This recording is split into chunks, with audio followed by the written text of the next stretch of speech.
শান্তিপুর গ্রামটা খুব বড় কিছু না। চারদিকে ধানক্ষেত, মাঝখানে কাঁচা রাস্তা, দূরে একটা নদী ধীরে বয়ে যায়।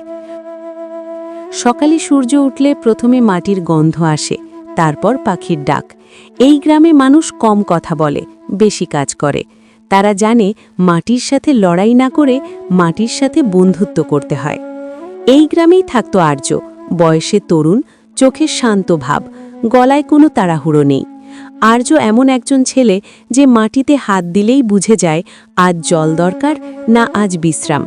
সে যখন মাঠে হাঁটে মনে হয় মাটি তাকে চেনে। আর্যের বাবা খুব বৃদ্ধ, চোখে ঝাপসা দেখে, পা কাঁপে। আর্যের মা অনেক আগেই মারা গেছে, তাই ছোট সংসারটা আর্যই চালায়। সকালে বাবাকে জল দিয়ে ভাত বসিয়ে সে মাঠে চলে যায়। সন্ধ্যায় ফিরে এসে বাবার পাশে বসে দিনের গল্প শোনায়। এই ছিল তাদের জীবন। কিন্তু শান্তিপুরে একটা কষ্ট ছিল। অনেক বছর ধরে ফসল ঠিকমতো হচ্ছিল না। কখনো বৃষ্টি আসতো না, আবার কখনো এমন বৃষ্টি হতো যে সব ভেসে যেত। গ্রামের মানুষ চেষ্টা করত, কিন্তু মনে মনে ভেঙে পড়ছিল। তারা বলতো এই জমিতে আর কিছু হবে না। আর্য এসব শুনত, কিন্তু বিশ্বাস করত না। তার মনে হতো মাটি কখনো মানুষকে ছেড়ে যায় না, মানুষই আগে হাল ছেড়ে দেয়। একদিন খুব ভোরে আর্য ঘুম থেকে উঠল।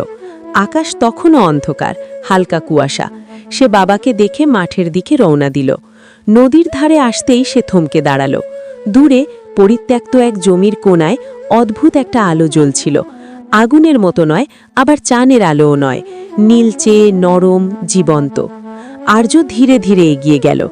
যত কাছে যায় আলোটা তত পরিষ্কার হয়। সে দেখল মাটির ওপরে একটা ছোট বীজ ভাসছে। বীজটা নিজে নিজেই নড়ছে, যেন শ্বাস নিচ্ছে।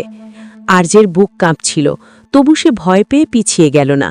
ঠিক তখনই বাতাস থেমে গেল, চারদিক নিস্তব্ধ। তারপর খুব শান্ত একটা কণ্ঠ শোনা গেল, ভয় পেও না। আর্য চারদিকে তাকালো। আলো থেকে বেরিয়ে এলো এক বৃদ্ধ মানুষ, সাদা দাড়ি, চোখে গভীর শান্তি। তার উপস্থিতি এমন ছিল যেন সে অনেক পুরনো, আবার চিরকালীন। বৃদ্ধ বললেন, এই বীজ সাধারণ নয়, এটা জাদুর ফসলের বীজ।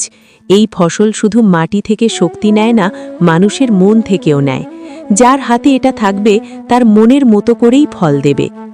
আর্য প্রশ্ন করল, কেন সে এই বীজ পেল? বৃদ্ধ বললেন, কারণ আর্য মাটিকে ভালোবাসে, ভয় পায় না, লোভ করে না। এই কথা বলেই তিনি ধীরে ধীরে আলোয় মিলিয়ে গেলেন। বীজটা আর্যের হাতে পড়ল। হাতটা গরম হয়ে উঠল, কিন্তু অস্বস্তি হল না। আর্য অনেকক্ষণ দাঁড়িয়ে রইল। তারপর বীজটা বুকের কাছে রেখে বাড়ি ফিরে এলো। সব কথা বাবাকে বলল। বাবা চুপচাপ শুনে বললেন, মাটি যদি কিছু দেয় সেটা ফিরিয়ে দেওয়ার দায়িত্বও আমাদের। পরদিন আর্য গ্রামের শেষ প্রান্তের এক জমিতে বীজটা পুঁতে দিল। সে জমিতে কেউ চাষ করত না, সবাই বলতো ওখানে কিছু হয় না। আর্য মাটি চাপা দিয়ে খুব আস্তে করে বলল, আমি তোমার পাশে আছি। দিন যায়, আর্য প্রতিদিন সেখানে যায়, জল দেয়, আগাছা পরিষ্কার করে, মাটির সাথে কথা বলে। 3 দিনের মাথায় মাটি ফেটে বেরিয়ে এলো একটা চারা, কিন্তু সাধারণ চারার মতো না। পাতায় হালকা আলো, ডালে কোমলতা। গ্রামের মানুষ এটা দেখে ভয় পেল।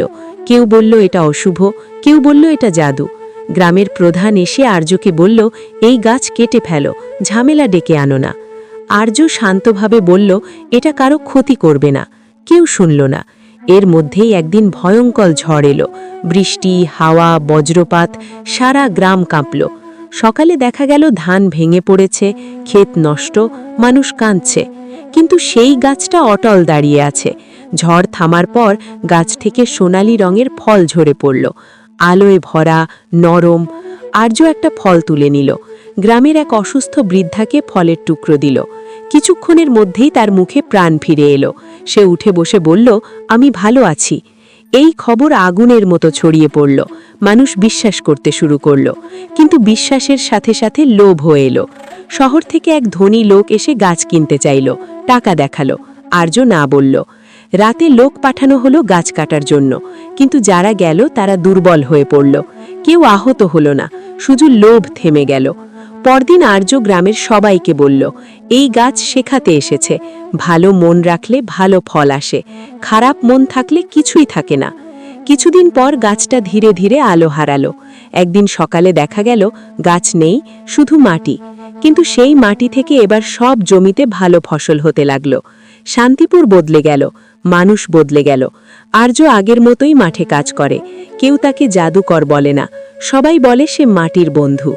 এইভাবেই জাদুর ফসল শেষ হয়। গাছ নেই, কিন্তু তার শিক্ষা রয়ে যায়। ভালো মনই সবচেয়ে বড় ফসল।